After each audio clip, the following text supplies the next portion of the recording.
সিলেট অঞ্চলে আমার একটা ছেলেরে আমি দীর্ঘ 4-5 বছর ধরে দেখতাম, প্রত্যেক মাহফিলে দেখছি হে সামনে বস, আমি বইলেই তারে নজরে পড়তো আমার।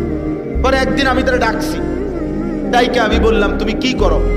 কয় হুজুর আমি ঘাস, মানে প্রতিদিন ঘাস কাটি আর ঘাস কাইটা বিক্রি করি, যা পাই তা দিয়ে সংসার চালাই। তাই বললাম তুমি যে সব মাহফিলে আসো, আমি দেখলাম তোমারে।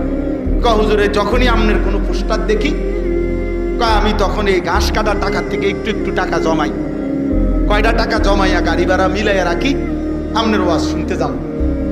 তাই বললাম যে মাশাআল্লাহ। তো আমি বললাম যে তো আর কিছু কইবানি? কওদের আমার জীবনের একটা স্বপ্ন আছে, বানিয়াচং হবিগঞ্জ তার বাড়ি। আমি বললাম কি স্বপ্ন কও?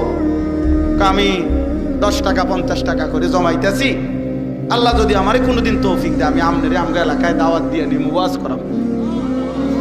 পরে আমি বললাম ওহন দাঁড়া, ওহন ডেট লো, এখন নাও ডেট, আজকে তোমারে ডেট দিলাম, হাদিয়া দিতে হবে না, আমি দিমু তোমার, এটা তোমার মাহফিলের সান্দা আমি দেবো। ও আজের টেহা লাগতো না, তুমি যাও, তুমি আয়োজন করো, যেখানে কও তুমি, তোমার ঘরে হোক উড়ানে হোক, আমি ওখানে ওয়াজ করবো।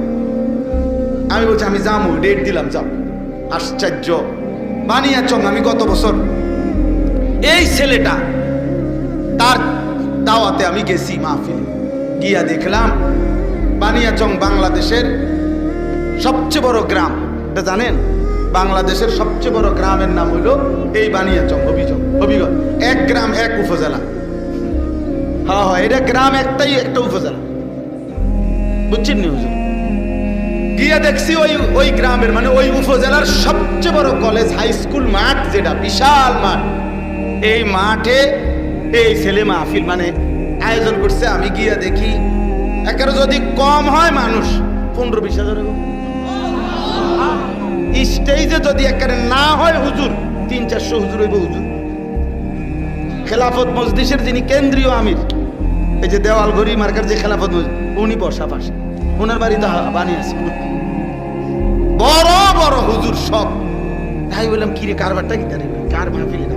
ক হুজুর কইছি তো আমার আইয়া এলাকা, আমারে আর ধরতেও দিছে না, সব আলেম ওলামা পাবলিক মিল্লা এই মাহফিলে এত বড় বানাই ফেলছে। তাইলে দোস্ত একজন শ্রোতাকেও মানুষ দেখতে দেখতে চিনে। কথা বুঝছেন কি না বলেন? এই জন্য মাদ্রাসার সাথে আপনাদের কাছে অনুরোধ, এই 66 বছরের ইতিহাসে এই মাদ্রাসা অনেক স্বর্ণ ফসল, অনেক সোনার সন্তান, আলোকিত আলেমে দ্বীন উপহার দিছে। অতএব এমন একটি সুন্দর প্রসিদ্ধ ঐতিহ্য ধন্য মাদ্রাসায় দিল দিয়া প্রতিদিন নিয়মিত সব সময় দান করবেন, বলেন ইনশাআল্লাহ।